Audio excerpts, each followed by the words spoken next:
Bonjour à tous. Avant de faire la lecture ce matin, je vous invite à la prière.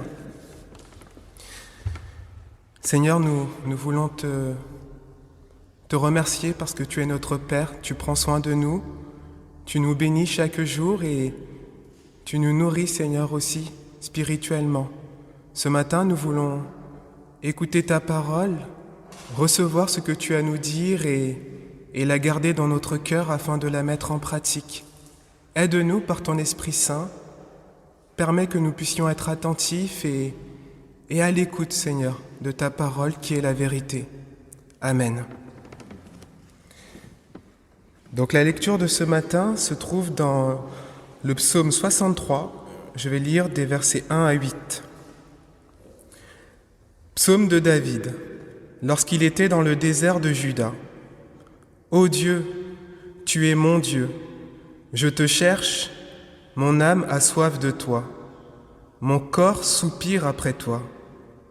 Dans une terre aride, desséchée sans eau. Ainsi je te contemple dans le sanctuaire pour voir ta puissance et ta gloire. Car ta bonté vaut mieux que la vie. Mes lèvres célèbrent tes louanges. Je te bénirai donc toute ma vie. J'élèverai mes mains en ton nom. Mon âme sera rassasiée comme des mets gras et succulents. Et avec des cris de joie sur les lèvres, ma bouche te célébrera. Lorsque je pense à toi sur ma couche, je médite sur toi pendant les veilles de la nuit. Car tu es mon secours. Je suis dans l'allégresse à l'ombre de tes ailes. Mon âme est attachée à toi. Ta droite me soutient. Amen.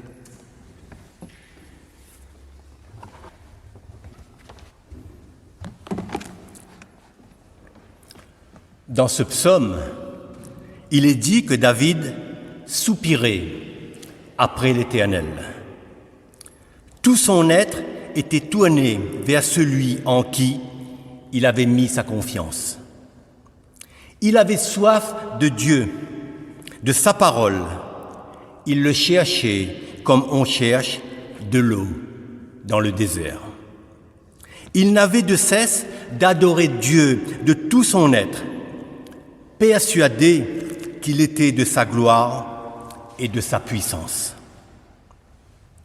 Bien que David ait écrit ce psaume alors qu'il a fui dans le désert de Juda et qu'il implore le secours de l'Éternel, sa foi n'est pas ébranlée.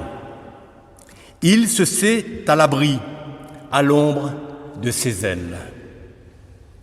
Bien souvent, nous aussi, nous soupirons, mais pour d'autres raisons. Nous voyons notre quotidien changer. Nous vivons des augmentations à n'en plus finir. Nous entendons des bruits de guerre.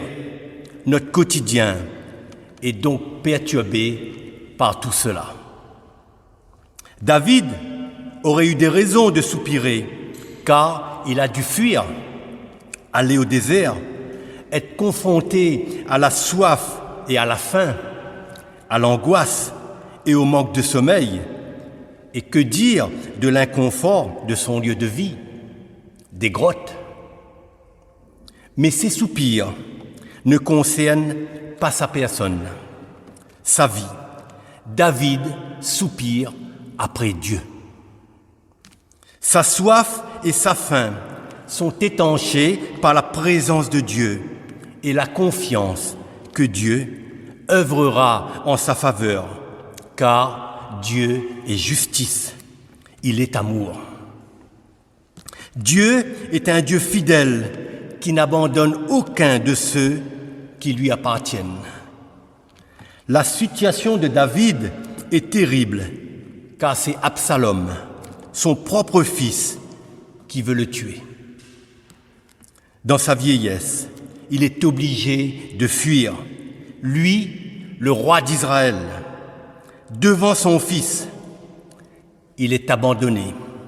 Il reste quelques fidèles éparpillés, mais ceux qui en veulent à sa vie, à sa mort, sont nombreux. Il semble difficile, voire improbable, de rester serein face à une telle situation. Alors que beaucoup chercheraient à sauver leur peau, coûte que coûte, David adopte une attitude totalement différente. Il place sa confiance en Dieu, qui seul peut lui donner courage, paix, sécurité. Dieu seul tient dans sa main la vie de David. Ce n'est donc pas son environnement qui prime dans sa situation. Ce n'est le regard qu'il porte sur les événements. Ce n'est pas sa compréhension qui importe. Il ferme la porte de sa chambre. C'est dire qu'il fait silence en son être, qu'il laisse ce qui est extérieur pour chercher Dieu. David dit que lors des veilles de la nuit était divisée en 3 veilles de 4 heures. Sur son lit, il médite. Il se tourne vers Dieu. Cette quête intérieure lui donne paix et joie, et ce, malgré les circonstances. Il sait qu'il peut mourir et dit « car ta bonté vaut mieux que la vie ». Dieu est à la première place dans sa vie. Le reste, bien qu'important, est subalterne pour David. David peut alors dire au sein de ce qui devait être sa détresse « Mes lèvres célèbrent tes louanges. Je te bénirai donc toute ma vie. Je lèverai mes mains en ton nom, dit David dans ce psaume. David est dans la joie du sein de sa détresse, quelles que soient les épreuves. David a l'assurance que Dieu est fidèle et veille sur lui. Seule cette foi inébranlable lui permet de passer outre ce qu'il vit. Cette assurance peut être illustrée par ce que dit l'apôtre Paul. Saint Paul dit « Car nous marchons par la foi et non par la vue ». Cette assurance, Jean Calvin l'a appelée la foi en la providence divine. Il a souvent été parlé d'État-providence, c'est-à-dire que l'État pourvoit à la sécurité, la santé, l'éducation et même le chômage de sa population. Mais cette providence n'est qu'une pâle imitation de la providence divine. Qui peut donner la paix intérieure? Qui peut donner la joie qui surpasse toute intelligence? Dieu seul peut donner cela. La foi en la providence divine ne résulte pas d'une foi naïve.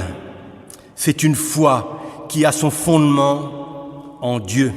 C'est une foi que Dieu seul peut donner.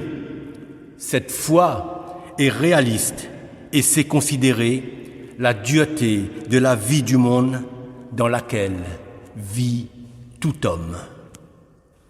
Il faut de l'assurance, de la foi pour pouvoir dire « Quoi qu'il arrive, je suis aimé de Dieu.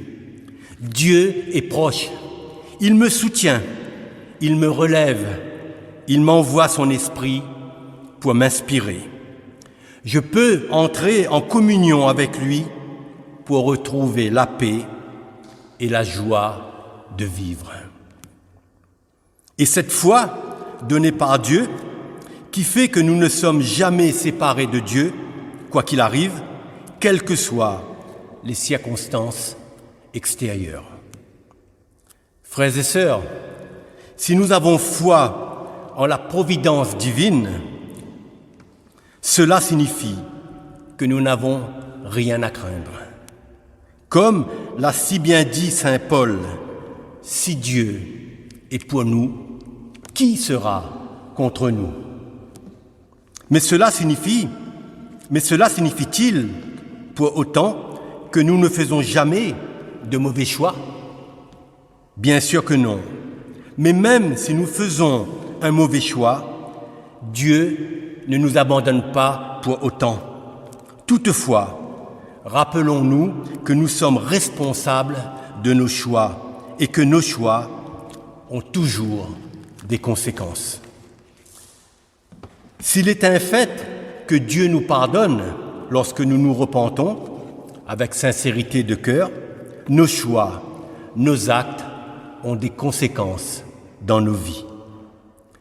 À la lumière du psaume 32 et 51, nous savons que David a été pardonné par Dieu, mais les actes qu'il a posés, bien que pardonnés, ont eu des conséquences dans sa vie et dans sa famille.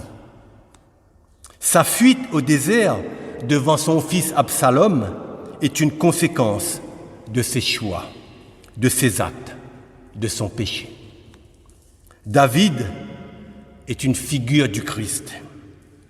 Nous ne pouvons que nous identifier à lui quant à son amour pour Dieu, sa soif de Dieu, sa repentance, sa foi. Je dis bien par rapport à sa repentance, sa foi, qu'il est une image du Christ, qu'il est un modèle pour nous. Il est un modèle de compassion dans la Bible pour tous les rois qui viendront après lui. Pour ne donner que 2 exemples, citons dans le 2e livre des rois, Achaz, dont il est dit « Il ne fit point ce qui est droit aux yeux de l'Éternel son Dieu, comme avait fait David son père. » 2 Rois 16, 2. Et Ézéchias, dont il est dit « Il fit ce qui est droit aux yeux de l'Éternel entièrement, comme avait fait David son père. » David, pourtant, était un homme selon le cœur de Dieu. Et c'est pour cela qu'on doit aussi imiter David. David a vécu toute sa vie avec une âme tournée vers Dieu, avec la conscience que Dieu seul est son appui, son soutien, son secours, mais jamais il ne s'est tourné vers Dieu par égoïsme, par profit. La crainte de Dieu était en lui. Jésus nous rend capables de vivre cette même intimité avec Dieu, de prier selon la volonté de Dieu, de lire la parole et de la comprendre par son Esprit Saint, parce qu'il nous a envoyé son Saint-Esprit. Frères et sœurs, quelles que soient les craintes qui peuvent être dans vos cœurs, tournez-vous vers celui qui peut tout, qui tient tout dans sa main. Malgré les circonstances, ayez foi et en tout temps, demandez à Dieu le renouvellement de l'intelligence, le discernement et la sagesse, afin que le trésor de foi donné par Dieu grandisse en vous. Que Dieu vous instruise et vous conduise en tout temps. À Dieu soit toute la gloire. Amen.